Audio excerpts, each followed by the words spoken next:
नमस्कार दोस्तों, मैं हूं एमएस सेवगी और आप देख रहे हैं एमएस पल्लव चैनल। दोस्तों आज हम 5 लॉ ऑफ लाइब्रेरी साइंस के बारे में परिचर्चा करेंगे।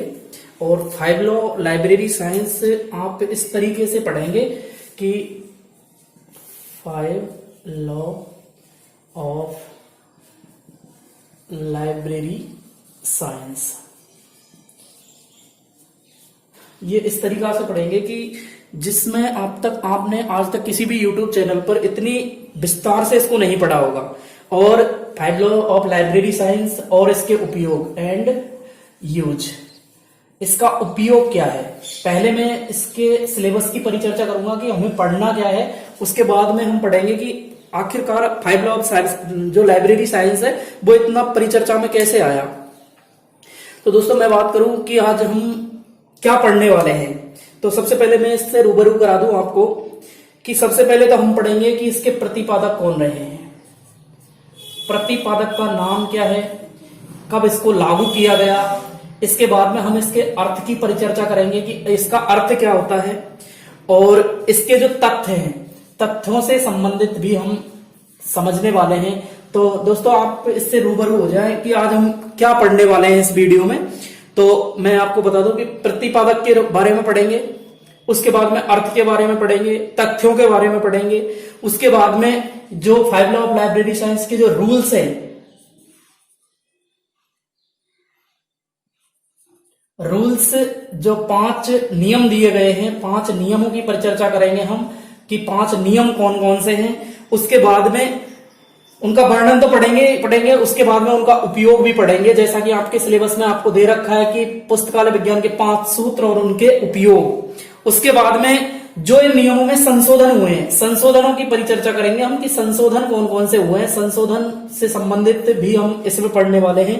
उसके बाद में इससे संबंधित जो विषय वस्तु है, संबंधित विषय वस्तु पर भी हम परिचर्चा करने वाले हैं, संबंधित विषय वस्तु पर भी परिचर्चा करेंगे।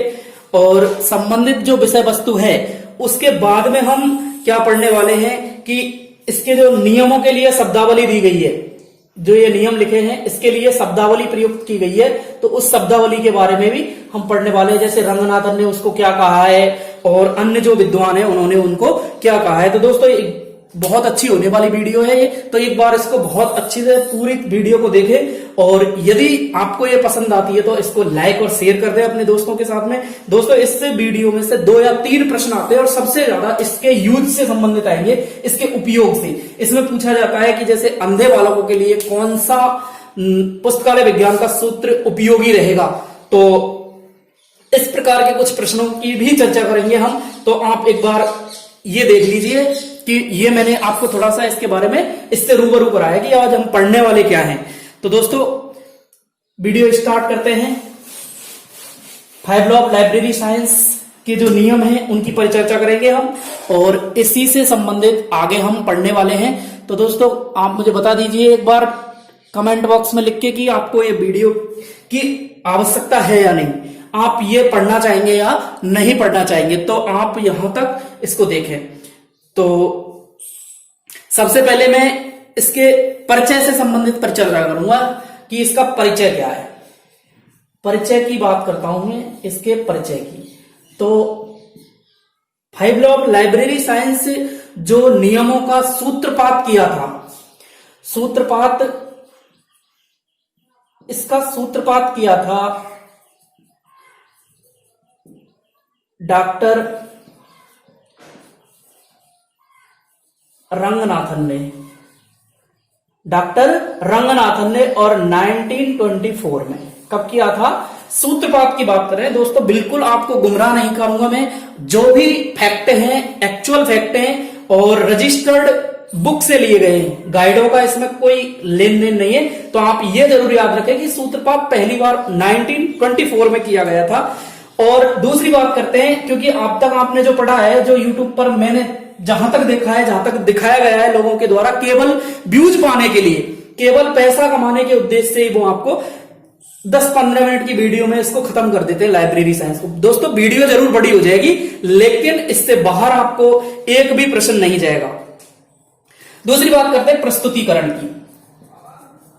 प्रस्तुतिकरण प्रस्तुतिकरण की परिचर्चा करते हैं तो प्रस्तुतिकरण इसका 1928 में, कब किया गया था? 1928 में। और कहां किया गया था? तो मीनाक्षी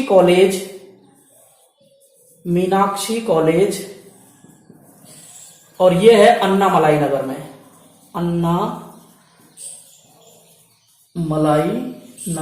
मीनाक्षी कॉलेज अन्नामलाई नगर, और ये है तमिलनाडु में। कहां है?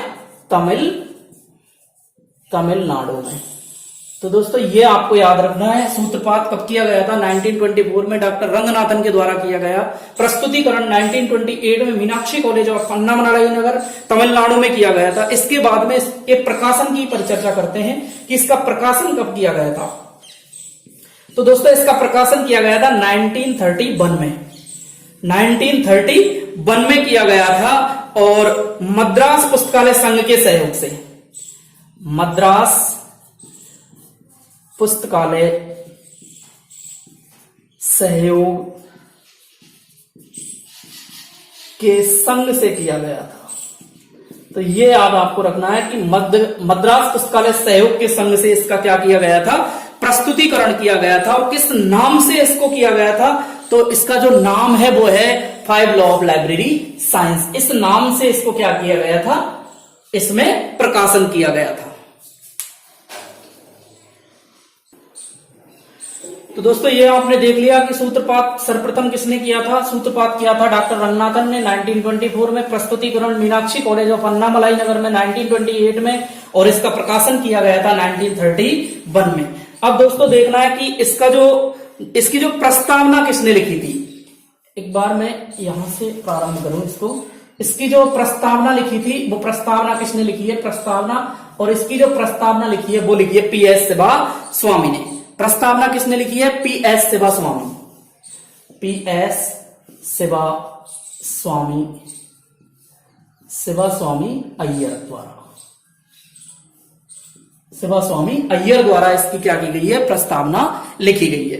उसके बाद में आपको क्या करना है कि इसकी भूमिका की परिचर्चा कर लेते हैं कि प्रस्तावना हो गई, उसके बाद में भूमिका, और इसकी जो भूमिका लिखी है, इसकी जो भूमिका दी है वो दी है WCB सेयर्स के द्वारा। WCB सेयर्स ने इसकी क्या दी है? भूमिका दी है।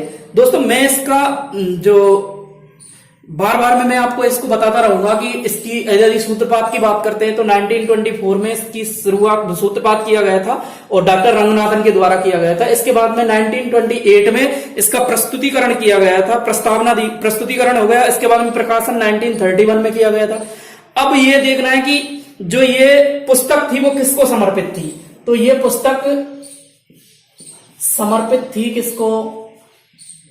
इनकी पत्नी रुक्मणी को। इनकी पत्नी रुक्मणी को, पहली पत्नी का नाम रुक्मणी था इनकी का, तो इन्हीं को इन्होंने समर्पित की थी।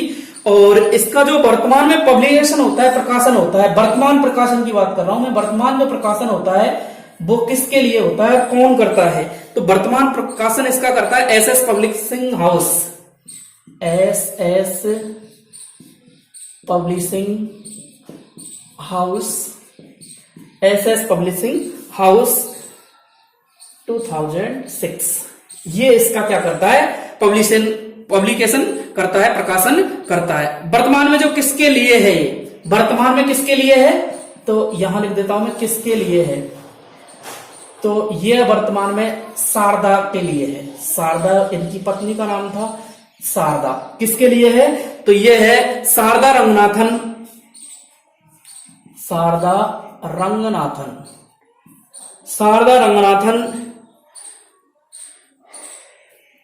Entertainment for library science Bangalore. तो Sharda Ranganathan entertainment for library science Bangalore के लिए है। अब दोस्तों यहां तक ये परिचर्चा हो गई है हमारी, और यहां से मैं आपको बता दूं कि ये जो दो प्रश्न हैं, यहां से प्रश्न पूछा गया था नेट में, नेट एग्जाम में यहां से प्रश्न पूछा जा चुका है। इसलिए आपको बिल्कुल अच्छे से इसको तैयार करना है कि प्रस्तावना शिवा स्वामी अय्यर द्वारा दी गई थी और भूमिका भी WCB सेयर्स के द्वारा दी गई थी, समर्पित रुक्मणी को है, प्रकाशन SS पब्लिशिंग हाउस करता है। वर्तमान में किसके लिए है? तो वर्तमान में ये शारदा रंगनाथन अय्यर के लिए है। अब हम नियमों से संबंधित परिचर्चा करते हैं कि नियम इसके क्या हैं। नियमों की बात कर लेते हैं। नियम नंबर 1 की बात करते हैं कि पुस्तकें उपयोगार्थ हैं। पुस्तकें उपयोगार्थ हैं या क्या कह सकते हैं हम, पुस्तकें उपयोग के लिए हैं। पुस्तकें उपयोग के लिए हैं। तो पुस्तकें उपयोगार्थ हैं, इसका संदर्भ समझ लीजिए आप कि इसका संदर्भ क्या होता है। इसका संदर्भ है कि पुस्तकें हमेशा हमेशा उपयोग के लिए होती हैं और पुस्तकें ना कि दिखावे के लिए रखी जाती हैं।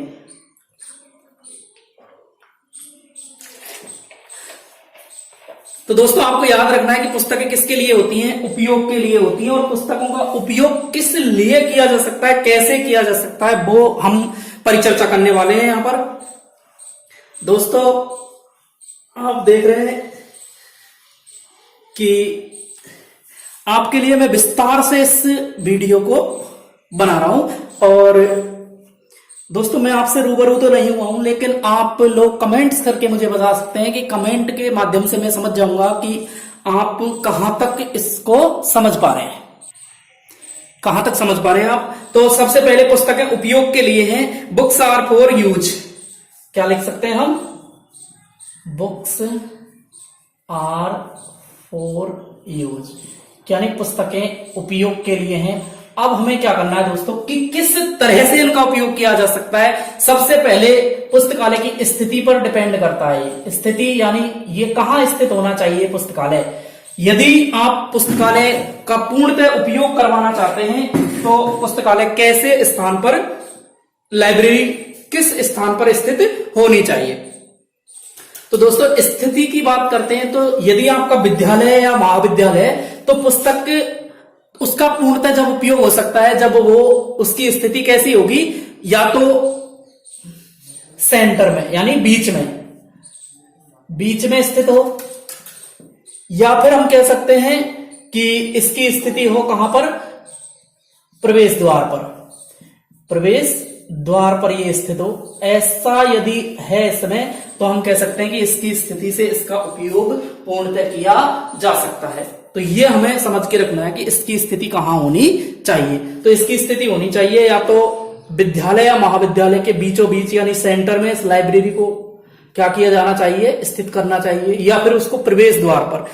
यदि आप ऐसा करते हैं तो ये इसके उपयोग में क्या होता है, अपना लाभ देता है या इसको बढ़ावा देता है। यानी स्थिति कैसी होनी चाहिए, यथोचित होनी चाहिए, जैसा स्थान है उसके अनुसार होनी चाहिए। दूसरी बात क्या कह सकते हैं हम कि लाइब्रेरी का समय, नंबर 1 बात हो गई। नंबर 2 की बात करते हैं लाइब्रेरी का समय। लाइब्रेरी के समय से संबंधित हम यदि परिचर्चा करते हैं तो लाइब्रेरी का जो समय होता है, लाइब्रेरी का समय ऐसा होना चाहिए कि ना तो वो जैसे स्कूल समय है या महाविद्यालय समय है, उनके समय के अकॉर्डिंग यानी उनके समय से टच होते हुए वो नहीं होना चाहिए, जिससे कि जो पाठक हैं, जो विद्यार्थी हैं, वो उसका सही उपयोग कर सके। उसका समय ऐसा होना चाहिए जो सभी विद्यार्थी और जो भी पाठक है उसमें उसका सदुपयोग कर सके। तो ये लाइब्रेरी का समय, ज्यादा देर तक खुली रहनी चाहिए लाइब्रेरी। सुबह जल्दी खुल जाए तो शाम को लेट तक खुलनी चाहिए। ये लाइब्रेरी का सही समय होगा और इससे क्या है कि पुस्तकें उपयोगार्थ हो सकती हैं। तीसरी बात करते हैं कि पुस्तकालय का भवन, पुस्तकालय का भवन व फर्नीचर। पुस्तकालय का भवन व फर्नीचर यानी पुस्तकालय का जो भवन होना चाहिए वो अच्छा होना चाहिए, सुसज्जित होना चाहिए।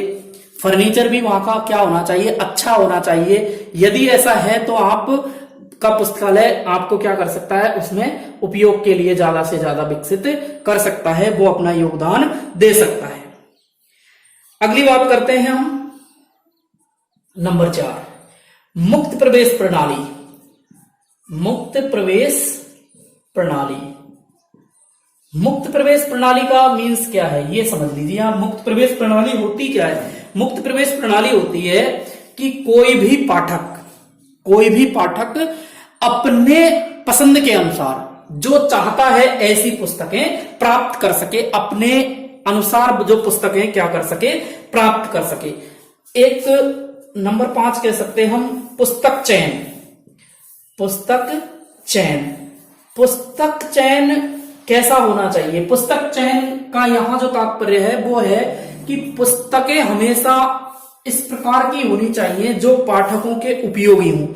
सादा और यूजलेस पुस्तकें नहीं होनी चाहिए, क्योंकि जब पाठक उनका उपयोग नहीं करेगा तो उन पुस्तकों का कोई औचित्य नहीं होगा। और इसलिए पुस्तकें कैसी होनी चाहिए? पाठक के उपयोगी होनी चाहिए। ये उसको क्या कर लेना चाहिए? सोच के करना चाहिए।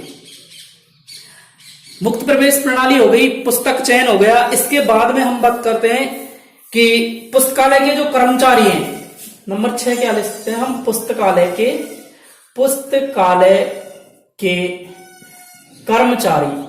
के कर्मचारी का जो स्वभाव है, नेचर है, वो कैसा होना चाहिए? बहुत अच्छा होना चाहिए, जो पाठकों के मन को भाने वाला हो, पाठकों के सहगामी हो। ऐसा पुस्तकालय के कर्मचारियों का क्या होना चाहिए? नेचर या स्वभाव होना चाहिए। ऐसा नहीं कि यदि इनका नेचर अच्छा है तो आप क्या कर सकते हैं कि पुस्तकालय की जो पुस्तकें उनका ज्यादा से ज्यादा उपयोग करवा सकते हैं। अब उसके बाद में नंबर 7 की बात करते हैं कि पुस्तकालय के जो रूल होने चाहिए, पुस्तकालय के नियम लचीले होने चाहिए।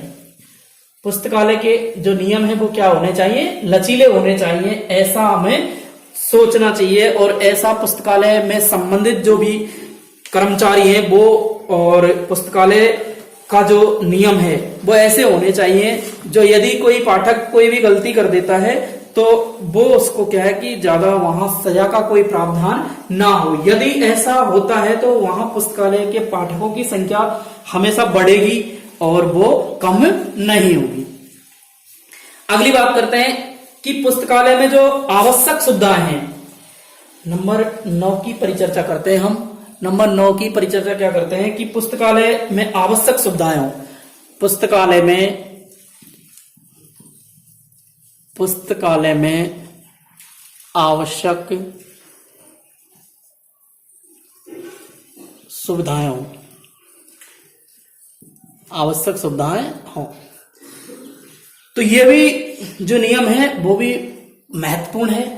कैसे कि पुस्तकालय में आवश्यक सुविधाएं कैसे? जैसे उनके लिए कोई भी फोटोकॉपी की जरूरत है या छोटी मोटी जो भी सुविधाएं वो वहां क्या होनी चाहिए? उपलब्ध होनी चाहिए। और एक नियम, एक और बात करते हैं हम, जैसे मैं यहां लिख देता हूं कि लाइब्रेरी की सुदृढ़ वित्तीय व्यवस्था हो। वित्तीय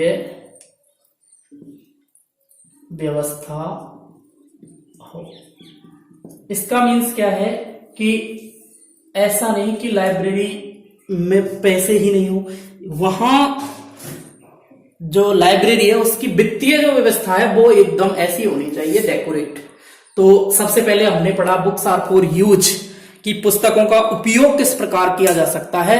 प्राचीन समय में पुस्तकें केवल दिखावे के लिए रखी जाती थी और वर्तमान में जो पहला जो नियम है वो कहता है कि बुक्स आर फॉर यूज, उनका उपयोग करना चाहिए। सबसे बढ़िया लाइब्रेरी वो होती है जिसमें पुस्तकें ज्यादा टिकती नहीं है, क्योंकि पुस्तकें सबसे ज्यादा पाठकों तक होनी चाहिए। तो इसीलिए उन्होंने ये कहा है कि उसकी स्थिति जो होनी चाहिए वो बीचों बीच में होनी चाहिए। लाइब्रेरी का समय पाठकों के अकॉर्डिंग होना चाहिए। पुस्तकालय का भवन और फर्नीचर भी डेकोरेट होना चाहिए। मुक्त प्रवेश प्रणाली उसमें हो, पुस्तकों का चयन अच्छे ढंग से किया गया हो। पुस्तकालय के कर्मचारी का जो स्वभाव है, नेचर है, वो भी अच्छा होना चाहिए। ये भी पाठकों को उपयोग के लिए बढ़ावा देते हैं। और पुस्तकालय के जो नियम हो वो लचीले होने चाहिए। पुस्तकालय में आवश्यक सुविधाएं होनी चाहिए और लाइब्रेरी की सुदृढ़ वित्तीय व्यवस्था भी होनी चाहिए। तो ये हमारा क्या है कि पहला नियम है। तो ये मैं उम्मीद करता हूं आपने साथ साथ में लिखा होगा और आपने समझ भी लिया होगा। दोस्तों ऐसे हम 5 नियमों की परिचर्चा करने वाले हैं और ये 5 नियम जो हैं वो बहुत ज्यादा महत्वपूर्ण होने वाले हैं। और यदि आप हमारे इस चैनल पर नए हैं तो एक बार चैनल को सब्सक्राइब कर दें, क्योंकि आप इसकी क्या ले सकते हैं, सदस्यता ले सकते हैं और सदस्यता लेकर आप बेल आइकन को दबाएं, जिससे कि आपको आने वाली वीडियो की नोटिफिकेशन सबसे पहले मिले। और नंबर 2 की परिचर्चा करते हैं हम। नंबर 2 जो नियम है, नंबर 2 नियम क्या है कि प्रत्येक पाठक को उसकी पुस्तक मिले। प्रत्येक पाठक को उसकी पुस्तक मिले। प्रत्येक पाठक को उसकी पुस्तक मिले। तो दोस्तों ये नियम भी महत्वपूर्ण है कि प्रत्येक पाठक को क्या होना चाहिए, उसकी पुस्तक मिलनी चाहिए। Every reader his her book. चाहो तो आप लिख सकते हो every reader his her books. तो यहां जो हम परिचर्चा करने वाले पाठक से संबंधित है। पाठक को उसकी पुस्तक मिलनी चाहिए। प्रत्येक पाठक, कोई भी पाठक ऐसा नहीं रहना चाहिए जिसको क्या कि पुस्तक नहीं मिले। तो मैं इसको एक अलग तरीके से आपके सामने प्रेजेंटेशन दे रहा हूं इसकी, कि किस प्रकार प्रत्येक पुस्तक को उसका पाठक मिल सकता है। प्रत्येक पाठक को उसकी पुस्तक मिल सकती है, प्रत्येक पाठक को उसकी पुस्तक मिल सकती है। इसको हम एक सारणी के माध्यम से पढ़ने वाले हैं कि सारणी क्या होगी इसमें, कि मैं इसको 4 भागों में डिवाइड करता हूं। एक तो सरकार का दायित्व होता है। किसका? सरकार का दायित्व। और सरकार का दायित्व क्या होना चाहिए, नंबर 1 पर पढ़ने वाले हैं। और नंबर 2 पर हम पढ़ने वाले हैं क्या, कि पुस्तकालय प्राधिकरण के दायित्व। पुस्तकालय प्राधिकरण के दायित्व। पुस्तकालय प्राधिकरण के दायित्व। पुस्तकालय प्राधिकरण के क्या दायित्व होते हैं। और नंबर जो 3 है वो है पुस्तकालय कर्मचारियों के दायित्व। पुस्तकालय कर्मचारियों के दायित्व। पुस्तकालय कर्मचारियों के दायित्व। और नंबर 4 है कि जो स्वयं पाठक होता है, स्वयं पाठक का दायित्व। स्वयं पाठक का क्या दायित्व होता है। तो ये चीज हम पढ़ने वाले हैं यहां पर। सरकार का दायित्व, प्रस्तुत जो पुस्तकालय प्राधिकरण है उसका दायित्व, पुस्तकालय कर्मचारियों का दायित्व और स्वयं पाठक का क्या दायित्व होता है। इनके बारे में एक एक का हम क्या करने वाले हैं, अध्ययन करने वाले हैं। तो नंबर 1, सरकार का क्या दायित्व हो सकता है। सरकार का दायित्व होना चाहिए कि सबसे पहले तो सरकार का दायित्व है कि वो एक्ट बनाए। नंबर 1 क्या लिख सकते हैं हम, एक्ट। एक्ट कहते हैं अधिनियम बनाकर। अधिनियम, लाइब्रेरी के लिए अधिनियम बना दे, तो ये सरकार का दायित्व है। नंबर 2 बात कर सकते हैं हम कि वित्त की व्यवस्था करे। वित्त कहते हैं रुपए पैसों की व्यवस्था कर दे। नंबर 3 पर चर्चा करने वाले हैं कि समन्वय कर दे।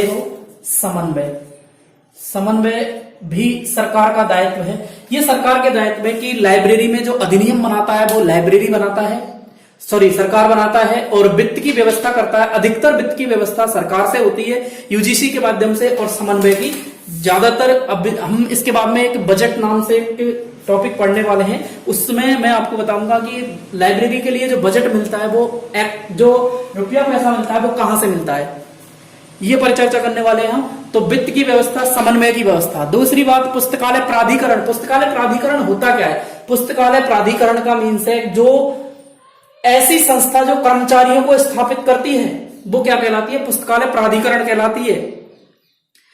तो योग्य कर्मचारियों का चयन करे। नंबर 1, पुस्तकालय प्राधिकरण जो है ये क्या करता है, कर्मचारियों का चयन करता है। तो कर्मचारियों का चयन तो करना चाहिए, लेकिन योग्य कर्मचारियों का, किनका, योग्य कर्मचारियों का क्या करे, चयन। योग्य कर्मचारियों का चयन करे। नंबर 2 की बात करते हैं कि नंबर 2 क्या होना चाहिए। नंबर 2, योग्य कर्मचारी होंगे तो योग्य पुस्तकें होंगी, यानी पुस्तक चयन की बात करते हैं। पुस्तक चयन भी मैंने आपको बताया था कि पुस्तक चयन में कैसी होनी चाहिए पुस्तक ऐसी होनी चाहिए जो कि लाइब्रेरियन जो पाठक है उनके लिए अच्छी हो और उनका क्या करें, मार्गदर्शन करें। नंबर 3, वित्त का सदुपयोग कैसे करें। वित्त की व्यवस्था तो कौन कर देगी, सरकार कर देगी, लेकिन वित्त का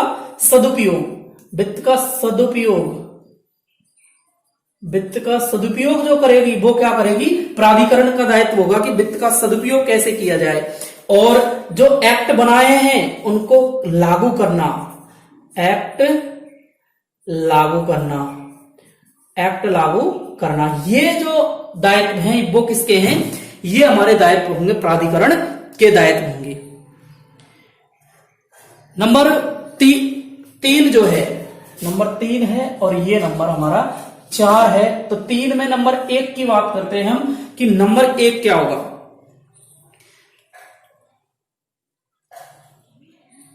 कि जो योग्य कर्मचारी आपने लगा दिए, ये दायित्व हो गया किसका, पुस्तकालय प्राधिकरण का। लेकिन जो योग्य कर्मचारी लगाए हैं इन्हें पुस्तकालय, जो योग्य कर्मचारी हैं इन्हें हम लिख सकते हैं कि इन्हें पुस्तकों तथा पुस्तकों के संग्रह की जानकारी हो। तो नंबर 1 हम क्या कह सकते हैं कि जो पुस्तकालय प्राधिकरण के द्वारा पुस्तकालय के कर्मचारी जो लगाए हैं उन्हें पुस्तकों का जो संग्रह किया गया है, जो पुस्तक हैं पुस्तकों के संग्रह की क्या होनी चाहिए, उन्हें जानकारी होनी चाहिए। तो ये दायित्व किसका होता है, ये दायित्व भी हो जाएगा किसका, पुस्तकालय के कर्मचारियों का। पुस्तकालय के कर्मचारियों का ये दायित्व होता है। ये हम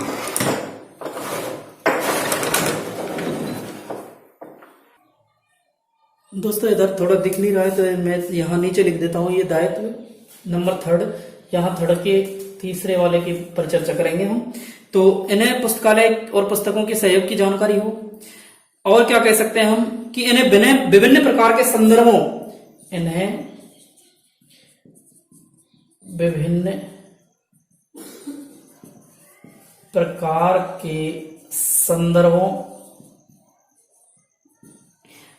प्रकार के संदर्भों तथा सूचीकरण, विभिन्न प्रकार के संदर्भ सूची एवं वर्गीकरण की जानकारी हो। ये किसका दायित्व होता है, पुस्तकालय के कर्मचारियों का दायित्व होता है। तो नंबर 1 हमने क्या पढ़ा कि सरकार का दायित्व क्या होना चाहिए, एक्ट बनाना, वित्त की व्यवस्था करना, समन्वय करना। पुस्तकालय प्राधिकरण जो कर्मचारियों की एक संस्था होती है कर्मचारियों को लागू करने की, तो योग्य कर्मचारियों का चयन करे, पुस्तकों का चयन करे और वित्त का सदुपयोग कैसे करे, एक्ट को लागू क्या करना है, कैसे करना है। कर्मचारियों के दायित्व हो जाएंगी पुस्तकों की अच्छे से उनको संग्रह करने की जानकारी हो, संदर्भ सूची की जानकारी हो, वर्गीकरण की जानकारी हो, सूचीकरण की उन्हें जानकारी हो। और पाठक की यदि हम परिचर्चा करते हैं तो पाठक की जो मूल जो दायित्व होता है पाठक का वो होता है कि पुस्तकालय की सभी जो पुस्तकें हैं उनको स्वयं की पुस्तक समझे और कभी भी वो ऐसा नहीं समझे कि ये इनको फाड़ दिया जाए या फिर जैसा लेके आए उनको उचित प्रकार से वापस लौटाए। ये किसका दायित्व होता है, पाठकों का दायित्व होता है। तो ये हमने 2 नियम पढ़ लिए हैं।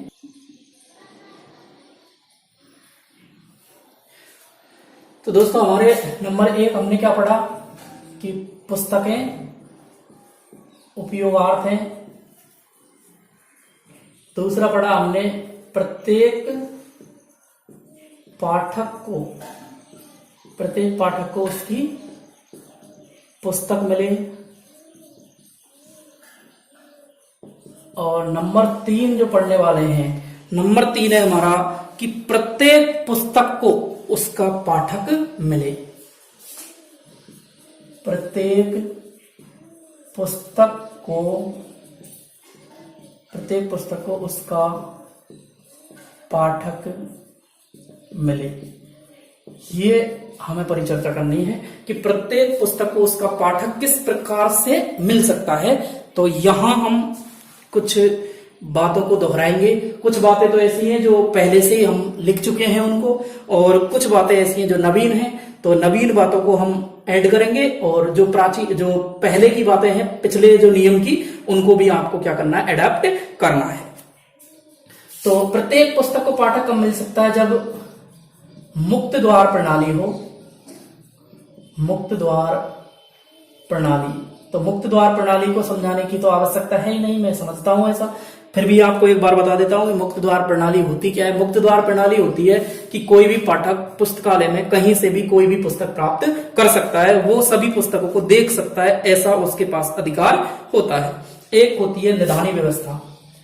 निधानी व्यवस्था, निधानी व्यवस्था का मीन्स है जो रैक होते हैं, रैक या शेल्फ कह सकते हैं हम इसको। रैक पर व्यवस्था इस प्रकार से होनी चाहिए कि प्रत्येक पुस्तक पाठक को दिखाई दे, और जो निधानियां हैं, जो रैक हैं, जो अलमारियां हैं, वो इस प्रकार इतनी ऊंची भी ना हो कि पाठक देख ना सके, इतनी भी नीची ना हो कि पाठक को झुककर लेना पड़े। तो ऐसी व्यवस्था होनी चाहिए कि पुस्तकें, जो पुस्तकों की टाइटल है, हेडिंग्स है, वो पाठक के लिए दिख जाए। एक आता है नंबर 3 की बात करते हैं हम। नंबर 3 है पुस्तकालय सूचीपत्र या पुस्तक सूचीपत्र। पुस्तक सूचीपत्र, पुस्तक सूचीपत्र का मीन्स है कि पुस्तकालय में जितनी भी पुस्तकें रखी गई हैं, पुस्तकालय में जितनी भी पुस्तकें, उन सभी पुस्तकों की एक सूची बनी हुई हो जो लाइब्रेरियन के पास होती है। तो वो सूची के माध्यम से भी हम प्रत्येक पुस्तक को उसका पाठक क्या है, मिल सकता है। तो ये भी हमें क्या करना है, याद रखना है कि प्रत्येक जो लाइब्रेरियन है उसको क्या होना चाहिए कि एक पुस्तकों की क्या रखनी चाहिए, एक सूची रखनी चाहिए। नंबर 4 है संदर्भ सेवा के माध्यम से। संदर्भ सेवा दोस्तों, इसकी तो मैंने एक प्रॉपर पूरी वीडियो बनाई है, और वीडियो आप प्लेलिस्ट में जाकर देख सकते हैं। अलग से सूचना एवं संदर्भ सेवा के स्रोतों की जो ऊपर चर्चा की है, वहां पूरी इसके डिटेल के बारे में मैंने बताया। संदर्भ सेवा होती क्या है? संदर्भ सेवा पाठक और पुस्तक के मध्य की कड़ी होती है, वो संदर्भ सेवा कहलाती है, जिस माध्यम से पाठक और पुस्तकों का समन्वय होता है, मिलान होता है, वो ही संदर्भ सेवा है। नंबर 5 की बात करते हैं कि पुस्तकों की प्रदर्शनी। पुस्तकों की प्रदर्शनी के का क्या है, पाठक मिल सकता है। ऐसी पुस्तकों की प्रदर्शनी करवानी चाहिए जो या तो जिन तक पाठक पहुंचा नहीं है, या जिन पुस्तकों को अब तक किसी पाठक ने चाहा नहीं है या फिर देख ही नहीं पाया, ऐसी पुस्तकों की भी उसे क्या करवानी चाहिए, प्रदर्शनी करवानी चाहिए। और ऐसी पुस्तकों को आगे रखना चाहिए जिससे कि पुस्तकालय में जो पुस्तकों की प्रदर्शनी हो रही है, वहां से पाठकों की जब नजर जाएगी तो वहां से वो उनको प्राप्त कर सकता है, और उन पुस्तकों को उनका पाठक मिल सकता है। तो ये भी महत्वपूर्ण क्या है, सूत्र है, और ये इससे इसका उपयोग किया जा सकता है। नेक्स्ट है लोकप्रिय पुस्तकों का विभाग अलग से बना दें। लोकप्रिय पुस्तकों का अलग से विभाग बनाकर, तो ये क्या कहता है कि लोकप्रिय जितनी भी पुस्तकें उनका एक अलग से विभाग बना दिया जाए, और उस विभाग के माध्यम से जो भी पाठक कोई पुस्तक चाहता है, जो भी पॉपुलर पुस्तकें हैं, उनका एक अलग से विभाग बना दे, वहां से भी पुस्तकों को प्राप्त किया जा सकता है। और नंबर 7 कह सकते हैं हम पुस्तक प्रदर्शनी का आयोजन करके। पुस्तक प्रदर्शनी का आयोजन करके ये जो पुस्तक प्रदर्शनी है, पुस्तक प्रदर्शनी में ये जो निधानी होती है, निधानियों की व्यवस्था ऐसे माध्यम से करनी चाहिए जिससे कि पुस्तकें दिख जाएं। ये तो हो जाएगी पुस्तक प्रदर्शनी।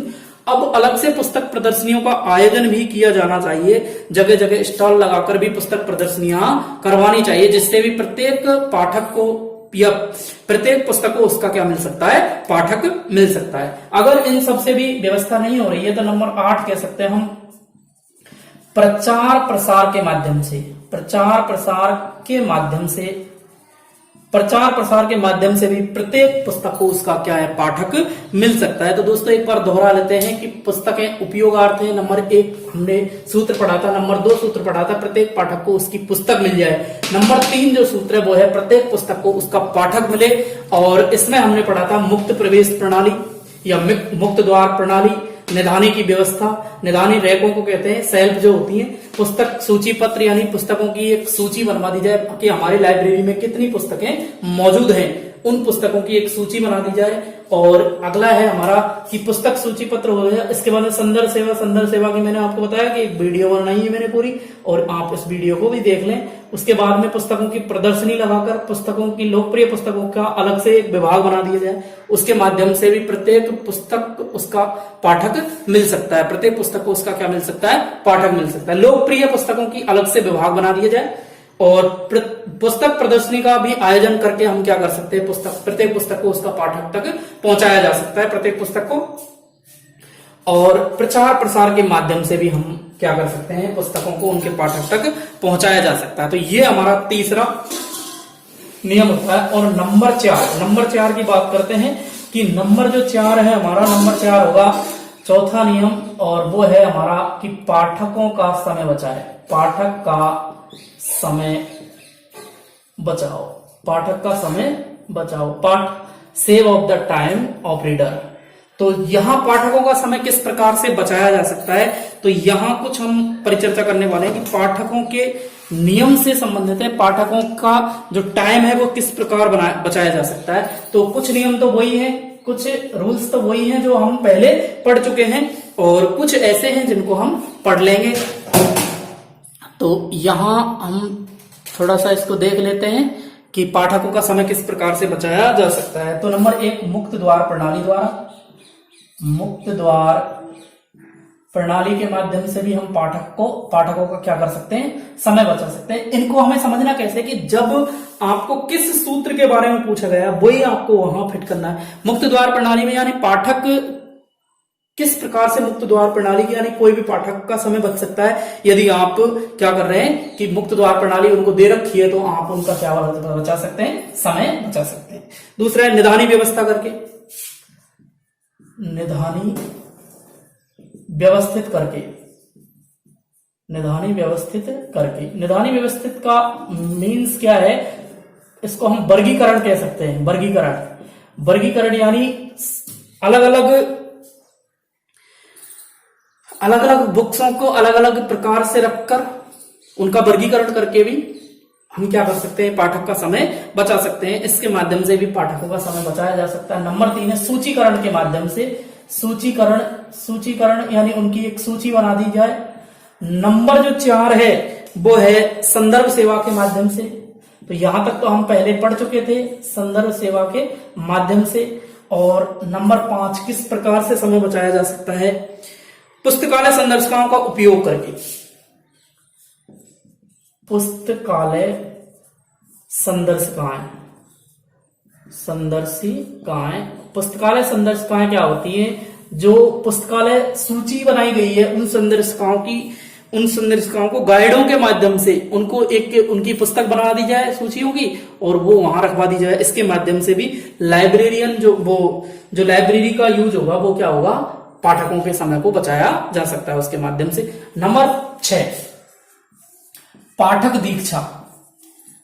दीक्षा के माध्यम से भी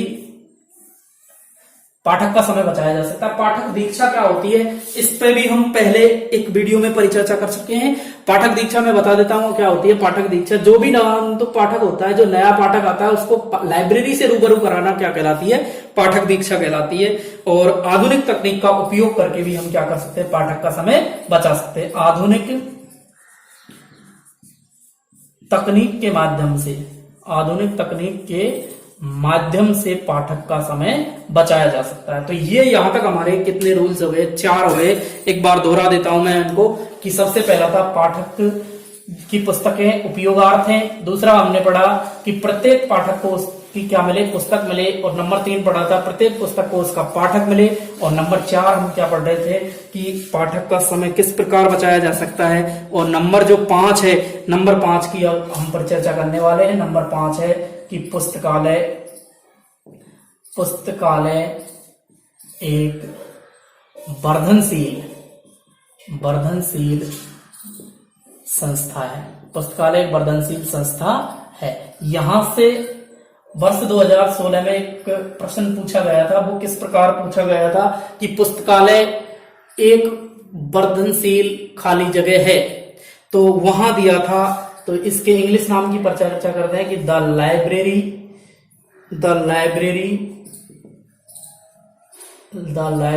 is a growing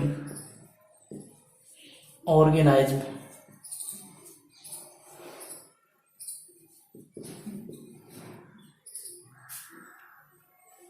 the library is a growing organism. तो वहां ऑर्गेनाइज्म के बारे में पूछा था कि वो एक क्या है, जीव संस्था है। ऑर्गेनाइज्म कहते हैं जीव को।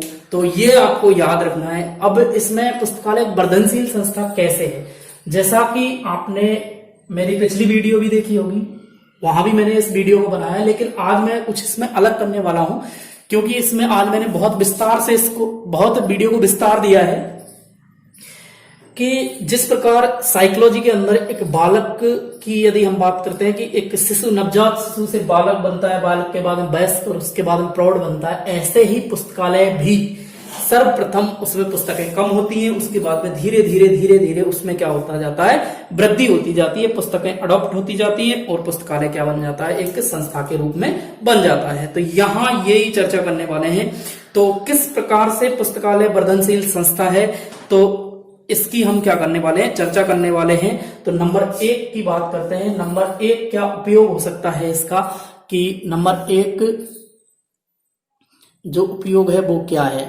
तो यहां आपको दिख रहा होगा ये। तो नंबर 1 उपयोग है कि पुस्तकालय का आकार, पुस्तकालय का आकार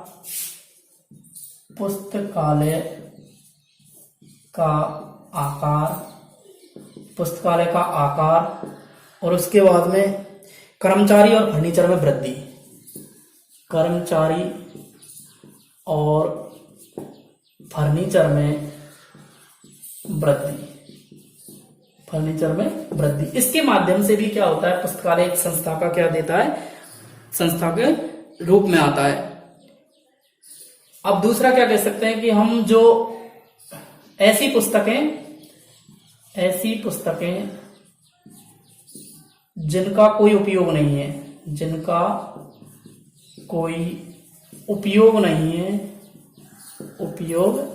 है, उनको हटाकर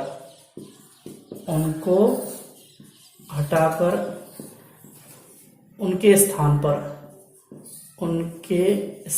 पर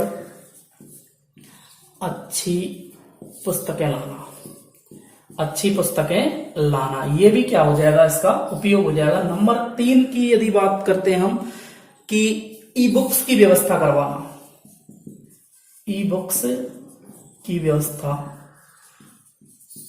की व्यवस्था के माध्यम से भी हम क्या कर सकते हैं, इसको कर सकते हैं। नंबर जो 4 है वो है आधुनिकीकरण के माध्यम से,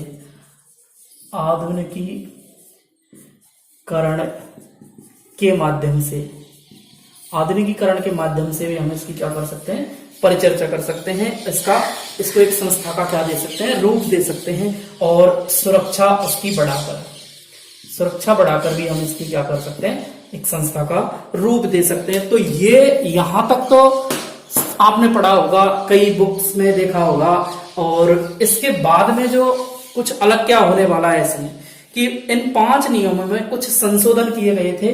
अब मैं आपको पहले तो एक बार दोहरा देता हूं इनको कि 5 नियम कौन कौन से हैं हमारे। सबसे पहले हमने क्या पढ़ा था और कहां तक हम पहुंचे, एक बार आपको इसका पूरा बैकअप दे देता हूं मैं यहां तक का, कि सबसे पहले हमने पढ़ा था क्या, कि पुस्तकालय का जो सूत्रपात किया था 1924 में रंगनाथन महोदय द्वारा किया गया था। 1928 में क्या किया गया था, इस अधिनियम को संशोधित किया गया, सॉरी संशोधित नहीं, इसको क्या किया गया था, अधिनियम को प्रस्तुतिकरण किया गया था इसका, और 1931 में इसका क्या किया गया था, प्रकाशन किया गया था। यहां तक हमने पढ़ा था। उसके बाद में मैंने बताया कि इसकी प्रस्तावना PS शिवास्वामी ने दी थी और इसकी भूमिका WCB शेयर्स के माध्यम से दी गई थी। उसके बाद में हमने 5 सूत्र पढ़े, पुस्तकें उपयोगार्थ हैं। दूसरा हमने क्या पढ़ा था, पहला पढ़ा था पुस्तकें उपयोगार्थ हैं या use for books for use,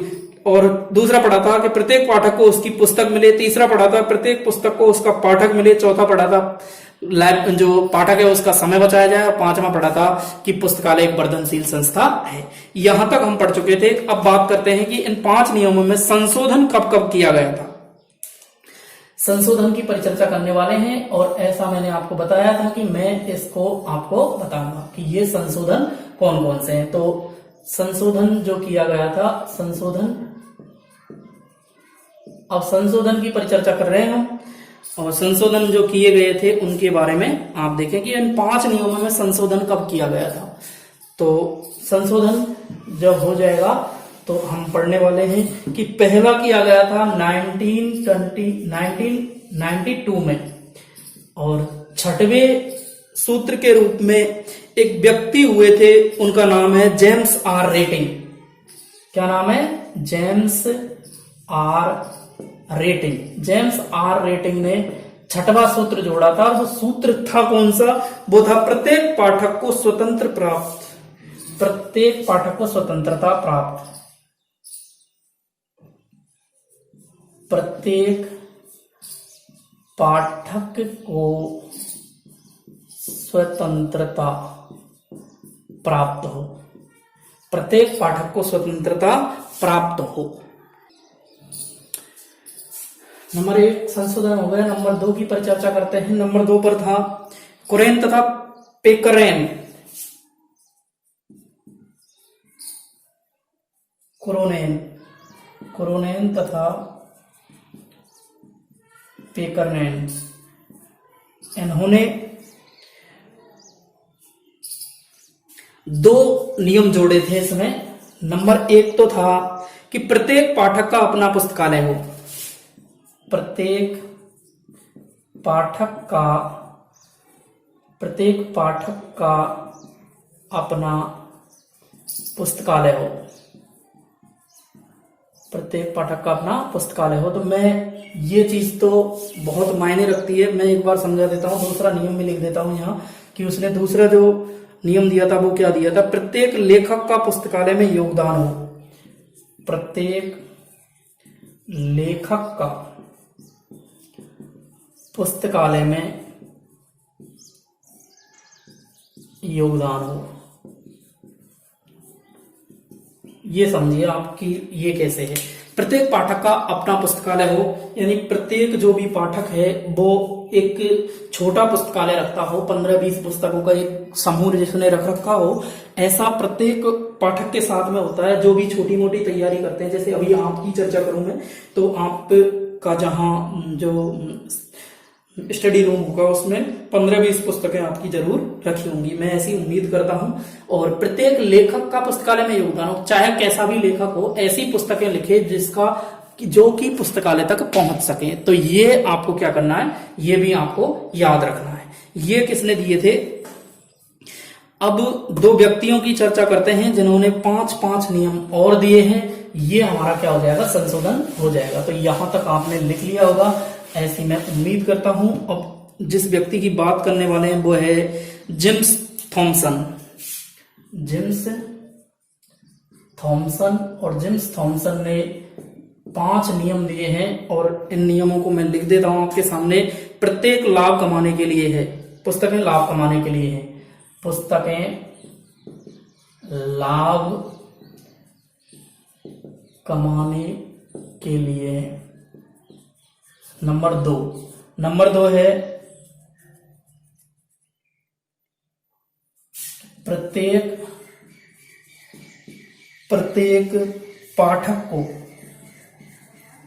पाठक को उसके वित्त की कॉपी दी जाए,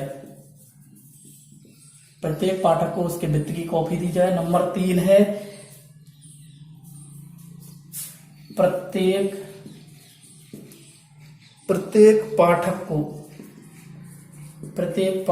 को उसकी पुस्तक की प्रति दी जाए।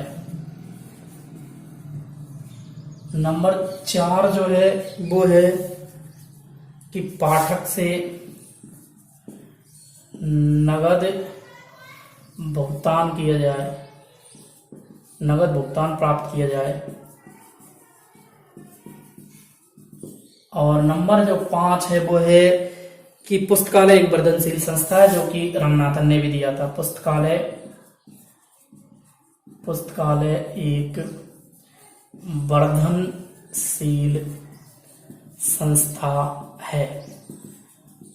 तो ये आपको यहां तक लिख लेने हैं। तो ये 5 नियम दिए थे जेम्स थॉमसन ने, और जेम्स थॉमसन ने इनको दिया था 1992 में, 1992 ईस्वी में। तो ये आपको यहां तक लिख लेना। पुस्तकें लाभ कमाने के लिए होती है। प्रत्येक पाठक को उसके वित्त की कॉपी दी जाए, प्रत्येक पाठक को उसकी पुस्तक की प्रति दी जाए, और पाठक नगद भुगतान प्राप्त किया जाए पाठक से। पुस्तकालय एक वर्धनशील संस्था है। इसके बाद में जो माइकल गवर्नमेंट हुए थे, अगले व्यक्ति कौन है? अगले व्यक्ति का नाम है माइकल गवर्नमेंट। माइकल गवर्नमेंट जो हैं उन्होंने 1998 ईस्वी में 1998 में 5 नियम दिए हैं। उनके नियम क्या हैं? पुस्तकालय मानवता की सेवा करे, पुस्तकालय मानवता की सेवा करे। आप दोस्तों साथ के साथ में इनको लिखते रहिए, क्योंकि ये भी अपने आप में महत्वपूर्ण है। सूचना के प्रत्येक रूप का सम्मान करें। प्रत्येक रूप का क्या करें? सम्मान करें। नंबर 3 है कि सूचना तकनीकियों का बुद्धिमत्तापूर्ण उपयोग। नंबर 3 क्या है? सूचना तकनीकियों का बुद्धिमत्तापूर्ण उपयोग। और नंबर 4 जो है वो है कि सूचना का निःशुल्क उपलब्ध करना। सूचना को निःशुल्क उपलब्ध करवाना। ये चौथा है। और नंबर 5 में लिख देता हूं। नंबर 5 यहां लिख देता हूं मैं। नंबर जो 5 है वो क्या है? नंबर 5 है भूतकाल का सम्मान तथा भविष्य का निर्माण। भूतकाल का सम्मान तथा भविष्य का निर्माण। ये क्या हो जाएगा? 5वां हो जाएगा। भूतकाल का सम्मान तथा भविष्य काल का निर्माण किया जाना चाहिए। तो दोस्तों ये कुछ संशोधनों की हमने बात की, और अब हम वीडियो के अंतिम पड़ाव पर चलने वाले हैं। तो मैं ऐसी उम्मीद करता हूं यहां तक आपने लिख लिया होगा। तो ये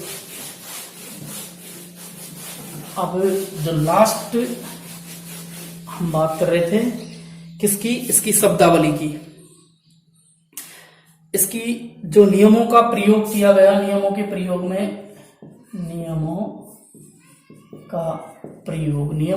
में जो रंगनाथन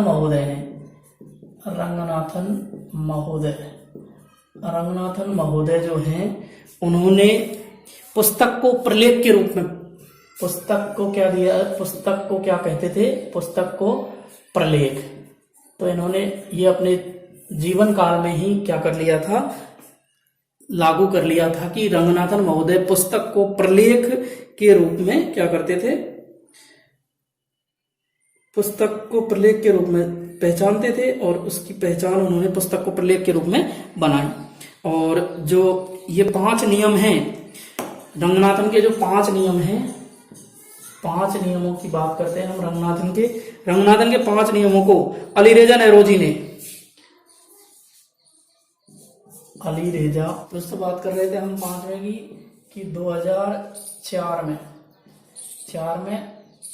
अलीरेजा और अलीरेजा जो नेरोजी हैं उन्होंने पंचसूत्रों का प्रयोग किया था वेव के रूप में। किसके रूप में? वेव के रूप में। और एक बात करते हैं हम 2008 की। किसकी? 2008 में। तो 2008 में जो व्यक्ति का नाम है कैरोल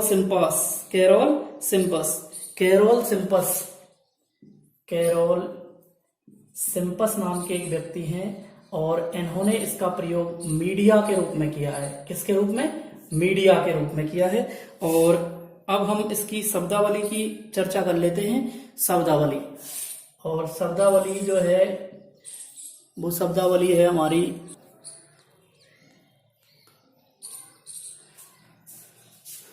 शब्दावली की बात करते हैं। शब्दावली, और शब्दावली में जो रंगनाथन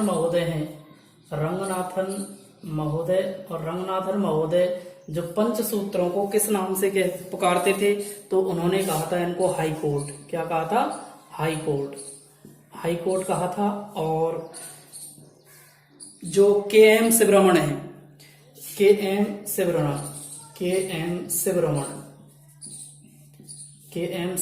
और के.एम. जो शिवरमण हैं उन्होंने इसको आचार संहिता के नाम से पुकारा है। किसके नाम से? आचार संहिता के नाम से पुकारा है। तो ये यहां तक आपने देख लिया होगा, के.एम. शिवरमण आचार संहिता के नाम से पुकारा है।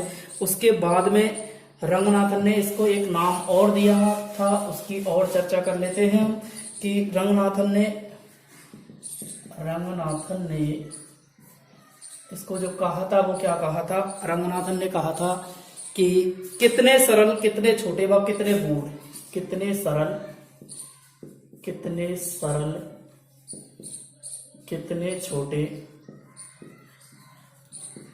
छोटे व कितने गूढ़ मतलब गहराई लिए हुए। तो ये किसने कहा था? डॉक्टर रंगनाथन ने कहा था कि कितने सरल, कितने छोटे व कितने गूढ़ ये हैं। और इस तरह इनका क्या किया गया था? उपयोग किया गया था। तो दोस्तों ये मैंने इस वीडियो को बनाने में भरसक प्रयास किया है, और अगर आपको ये वीडियो अच्छी लगती है तो एक बार वीडियो को लाइक जरूर कर दें। Thank you so much.